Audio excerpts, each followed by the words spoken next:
بسم اللہ الرحمن الرحیم۔ السلام علیکم۔ آج ہم بات کریں گے 3 اہم ایشوز کے حوالے سے۔ سینئر سول جج کا جو معاملہ تھا اور اس پر زیادتی کا، خاتون سے زیادتی کا جو کیس تھا، اس میں بڑی اہم پیش رفت ہوئی ہے اور ریپ کا کیس اس کے خلاف خارج کر دیا گیا ہے اور اس بنیاد پر اس کی ضمانت منظور ہوئی ہے۔ بڑی اہم تفصیلات ہیں جو میں آپ کے ساتھ شیئر کروں گا۔ اے سی جھنگ کا قتل کر دیا گیا ہے، اسسٹنٹ کمشنر جھنگ کا کیا معاملہ ہے وہ تفصیلات بھی میں آپ کے ساتھ شیئر کروں گا، کس وجہ سے اس کا قتل کیا گیا ہے۔ ساتھ ہم بات کریں گے، آج ضمنی الیکشن تھا این اے 133 کا اور اس میں پاکستان مسلم لیگ نون، کیونکہ پاکستان مسلم لیگ نون نے جیتنا تھا، پاکستان تحریک انصاف کو آؤٹ کر دیا گیا تھا اور پاکستان تحریک انصاف کو آؤٹ کر کے بھی جو پاکستان تحریک انصاف ہے وہ الیکشن جیت گئی ہے، کیونکہ پاکستان مسلم لیگ نون کو 2018 کے مقابلے میں 43,000 ووٹ کم ملے ہیں۔ 43,000 ووٹ کم کروا بیٹھی ہے پاکستان مسلم لیگ نون، اور جو پرویز ملک تھا اس کی ڈیتھ ہوئی تھی اور اس کا جو ایک اظہار یکجہتی کے طور پر اور ایک جو ووٹ خاص طور پر لوگ دیتے ہیں ان کے نام پر، مرنے والے کے نام پر، اور وہ شائستہ پرویز ملک جو کہ بیوہ تھی پرویز ملک کی، اس کے باوجود اتنا بڑا جو ان کو نقصان پہنچا ہے اور 43,000 ووٹ وہ لینے میں ناکام رہے ہیں۔ بڑی اہم تفصیلات ہیں جو میں آپ کے ساتھ شیئر کروں گا۔ پاکستان پیپلز پارٹی نے 2018 کے مقابلے میں، کیونکہ اب ایک ہی حلقہ تھا اور یہاں پہ کافی پیسہ لگایا، اور وہ اس بات کا ثبوت ہے کہ پاکستان مسلم لیگ نون جو چیخ رہی تھی کہ ویڈیوز ہیں اور یہ ووٹ خریدتے ہیں اور 5,000 میں پورے گھروں کا ووٹ خریدا جا رہا ہے، تو وہ باتیں بھی کہیں نہ کہیں درست ثابت ہوتی ہیں، اور عظمیٰ بخاری اس معاملے پر آج بھڑکی ہیں الیکشن کمیشن پر، اور الیکشن کمیشن پر بھی الزامات لگائے ہیں، وہ تفصیلات بھی میں آپ کے ساتھ شیئر کروں گا۔ پہلے ہم بات کر لیتے ہیں پشاور میں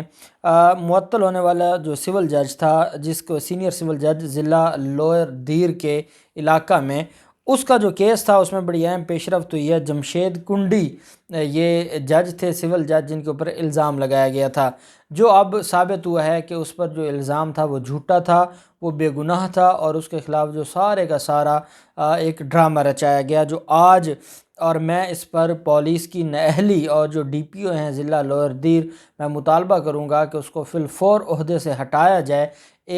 جب کسی جج کے خلاف کوئی الزام لگایا جاتا ہے یا جج کے خلاف مقدمہ درج کر کے اس کو گرفتار کیا جاتا ہے، تو وہ پورا جو ایک جوڈیشری کا نظام ہے، کیونکہ عام لوگوں کی آج بھی امید یہی عدالتیں ہیں، اور اگر عدالتوں سے اس طرح اعتماد اٹھ جائے اور ججز کو بدنام کر دیا جائے تو پھر معاملات نہیں چلتے۔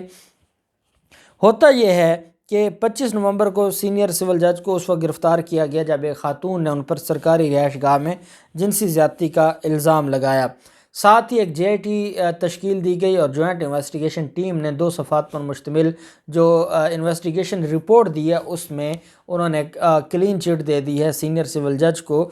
آج عدالت میں اس کی درخواست ضمانت پر سماعت ہوئی اور ڈسٹرکٹ سیشن جج شعیب خان کی عدالت میں ملزم سول جج جمشید کنڈی کی ضمانت پر جو درخواست ضمانت پر سماعت ہوئی، تو وہ جو متاثرہ خاتون تھی اس نے آ کے بیان دیا اور اس نے کہا ہے کہ میں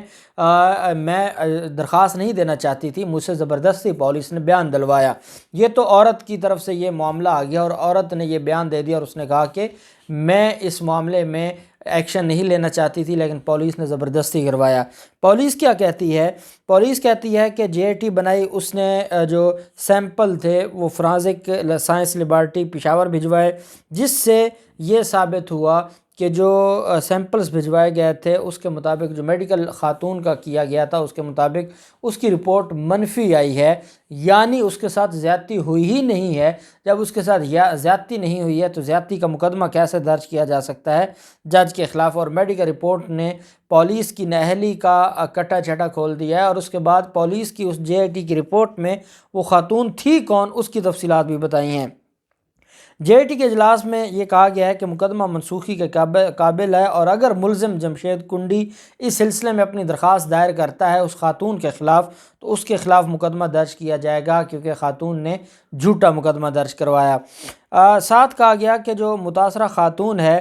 وہ جو شکایت گزار ہے، اس نے 9 نومبر سے 25 نومبر تک پولیس کے 15 نمبر پر 20 مواقعوں پر رابطہ کیا 8 کالز 9 نومبر کو پشاور سے، 9 کالز 16 نومبر کو مظفر آباد، 1 کال 20 نومبر کو بھاولپور، اور 2 کالز 25 نومبر کو وہاں پر تیمر گرا جو علاقہ ہے وہاں سے کی گئیں۔ سی ڈی آر سے بھی ملزم اور شکایت کنندہ کے درمیان بات چیت کی تصدیق ہوئی ہے کہ ان کا آپس میں کوئی رابطہ تھا، بات چیت ہوتی تھی جج کی اور اس خاتون کی۔ خاتون بیسیکلی بلیک میلر ہے، اس نے اپنی شناخت بھی غلط بتائی تھی اور دعویٰ کیا تھا کہ وہ سندھ کے ضلع خیرپور کی رہائشی ہے، تاہم تحقیقات میں ثابت ہوا کہ وہ شناخت اور پتہ غلط بتا رہی تھی۔ نادرہ کے ریکارڈ سے اس کے بھائی کا شناختی کارڈ ملا اور خاتون پنجاب کے ضلع رحیم یار خان کی رہائشی تھی۔ جے آئی ٹی نے خاتون کے مجرمانہ ریکارڈ کے حوالے سے جب پنجاب پولیس سے رابطہ کیا تو پنجاب پولیس نے کہا کہ اس کے خلاف 8 FIR درج ہوئی ہیں بلیک میلنگ کی، اور اس طرح وہ جھوٹے مقدمات کرواتی ہے۔ اس کے خلاف رحیم یار خان، لودھرا، ملتان اور لاہور میں 8 مقدمات درج ہیں۔ رواں سال ستمبر میں ضلع کرک میں بھی خاتون نے ایسے ہی کچھ کیا تھا، لیکن معاملہ عدالت سے باہر طے پا گیا تھا اور پھر اس کے خلاف یہ سارا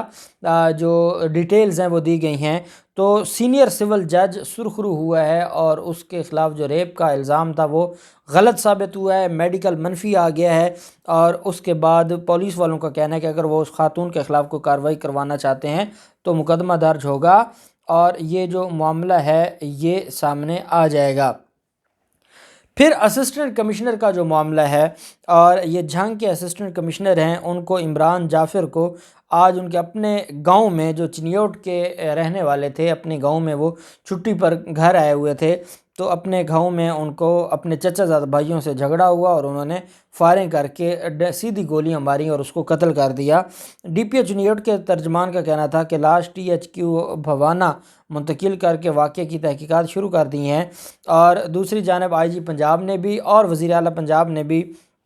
اسسٹنٹ کمشنر جھنگ عمران جعفر کے قتل کا نوٹس لیتے ہوئے RPO فیصل آباد سے رپورٹ طلب کی ہے۔ DPO چنیوٹ کو واقعے کی جگہ پہنچنے کی ہدایت کی اور فی الفور جو ملزمان ہیں ان کی گرفتاری کا حکم دیا ہے۔ اس میں جو ذرائع ہیں ان کا یہ بتانا ہے کہ جو چچا زاد بھائی تھے وہ جیلس تھے۔ یہ جو مقتول ہے AC جھنگ، یہ اپنی محنت کے بل بوتے پر ایک CSP آفیسر بن گیا، CSS کا ایگزام پاس کیا، اور چچا زاد بھائیوں کو یہ بھی دکھ تھا، یہ بھی غم تھا، ایک تو جیلسی تھی، دوسرا جو اسسٹنٹ کمشنر جھنگ تھے وہ اپنی فیملی کے ساتھ اچھے منہ سے بات نہیں کرتے تھے اور اس کا رویہ ٹھیک نہیں تھا، جس کی وجہ سے آج ان کی لڑائی ہوئی اور اس لڑائی میں وہ اس کو انہوں نے قتل کر دیا۔ تو یہ جیلسی ایک ایسا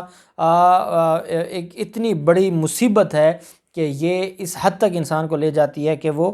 جان لینے پر آ جاتے ہیں، اور اتنا بڑا ظلم کیا گیا ہے۔ دوسری طرف آج الیکشن تھا، NA 133 کا ضمنی انتخاب تھا۔ پاکستان پیپلز پارٹی کے اسلم گل اور شائستہ پرویز ملک میں بیسیکلی مقابلہ تھا۔ ٹوٹل یہ 11 امیدواران تھے، پاکستان تحریک انصاف کو آؤٹ کر دیا گیا تھا۔ شائستہ پرویز ملک نے 18%، صرف 18% ٹرن آؤٹ رہا آج کے الیکشن کا، اور کیا 100 میں سے اگر صرف 18 لوگ ووٹ دینے جائیں تو یہ کون سی جمہوریت ہے کہ 100 لوگوں کا، اور 100 لوگوں کا جو ریپریزنٹیٹیو ہے وہ 18% میں سے بھی بڑی مشکل سے 5-6% لینے والا ووٹ، 5-6% ووٹ لینے والا 100% کا 95-94% کا کیسے نمائندہ ہو سکتا ہے؟ یہ بھی ہماری جمہوریت کا ایک عجیب ہی تماشا ہے۔ بہرحال 254 پولنگ اسٹیشن تھے، شائستہ پرویز ملک 46,811 ووٹ لے کر کامیاب قرار پائیں۔ 40,000 ووٹ لیتے ہوئے مسلم لیگ نون کو شرم آنی چاہیے کہ اس سے زیادہ تو ایک MP ووٹ لے جاتا ہے، اور یہ ووٹ بھی پرویز ملک کی ڈیتھ کی وجہ سے، اس کی بیوہ ہونے کے ناطے ملا ہے۔ یہ کسی اور کو ٹکٹ نہیں دے رہے تھے، ان کو پتہ تھا کہ پرویز ملک کی ڈیتھ کا جو معاملہ ہے اور اس کا ریلیف ملے گا اور اس کی وجہ سے لوگ ووٹ ڈالیں گے۔ اسلم گل کو 32,313 ووٹ پڑے ہیں، اور جو یہ دوسرے نمبر پہ رہے ہیں NA 133 میں 2018 کے الیکشن میں پاکستان مسلم لیگ نون کو 42,888 ووٹ کم ملے ہیں۔ اس کا مطلب یہ ہوا کہ 2018 کے مقابلے میں جو N133 ہے اس میں پاکستان مسلم لیگ نون کا 43,000 ووٹ کم ہو گیا ہے۔ 43,000 ووٹ سے مراد یہ ہے کہ یہ تو 50% پر آ گئے ہیں۔ ان کا بیانیہ عمران خان کے خلاف،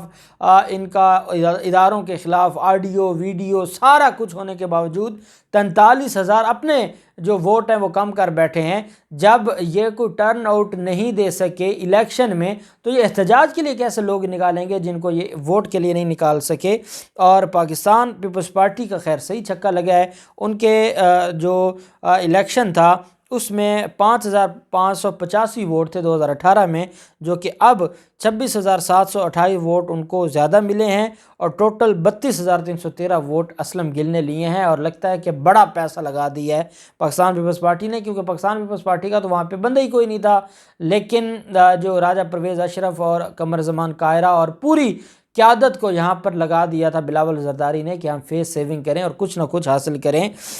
جو پرویز ملک تھے اس کو 49,699 ووٹ، تقریباً 90,000 ووٹ پڑا تھا 2018 میں، اور آج اس کی بیوی کو اس کے مرنے کے بعد جو بیوہ ہونے کی وجہ سے بھی اس کو ووٹ نہ پڑ سکے اور صرف 46,000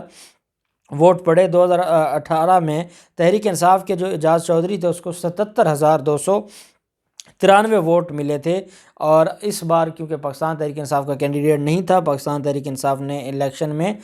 کا بائیکاٹ کیا ہوا تھا۔ پاکستان تحریک انصاف اور حکومت پنجاب کے ترجمان حسان خاور کا یہ کہنا ہے کہ تحریک انصاف قومی اسمبلی کے حلقہ N133 سے ضمنی انتخابات سے آؤٹ ہو کر بھی الیکشن جیت گئی ہے۔ انہوں نے کہا کہ آج ووٹرز کا ٹرن آؤٹ انتہائی کم رہا، پولنگ سٹیشنز سنسان رہے۔ انہوں نے کہا کہ ٹرن آؤٹ کی کمی کو خوشائند قرار دیتے ہوئے کہا کہ عوام نے مسلم لیگ نون اور پاکستان پیپلز پارٹی کو ووٹ نہ دے کر ثابت کر دیا کہ ان کا یقین پاکستان تحریک انصاف ہے۔ حسان خاور کا کہنا تھا کہ اپوزیشن اب ووٹ کو ترسے گی کیونکہ عوام نے انہیں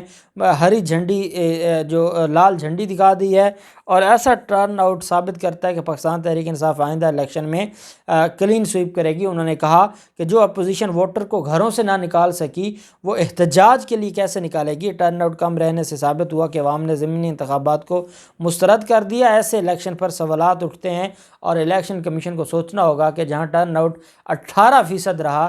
وہاں وہ کیسے کہہ سکتے ہیں کہ یہ الیکشن ٹھیک ہوا یا اس الیکشن کی بنیاد پر فیصلے ہوں گے۔ تو انہوں نے کہا کہ یہ بہت بڑی تاریخی شکست ہے پاکستان مسلم لیگ نون کو، اور پاکستان مسلم لیگ نون کو سوچنا ہوگا کہ وہ بری طرح پٹ چکے ہیں اور ان کے حالات مزید تباہی کی طرف جاتے ہیں۔ دیکھتے ہیں پاکستان تحریک انصاف کی طرف سے، کیونکہ ضرور وہ کوئی نہ کوئی انکوائری کریں گے اور اس معاملے کو دیکھیں گے کہ اتنی بری طرح ان کو ووٹ کیسے کم پڑے ہیں۔ کوئی معاملہ تو ضرور ہے، اور پاکستان تحریک انصاف کے کینڈیڈیٹ بھی نہیں تھے مقابلے میں، پھر بھی اتنے بری طرح کم ووٹوں سے جیتے ہیں، تو یہ معاملہ کیا ہے۔ دیکھتے ہیں آگے آنے والے دنوں میں کیا تفصیلات سامنے آتی ہیں۔ جو بھی تفصیلات ہوں گے آپ کے ساتھ شیئر کرتے رہیں گے۔ اللہ پاک پاکستان کا حامی و ناصر ہو۔ بہت شکریہ۔ اللہ حافظ۔ پاکستان زندہ باد۔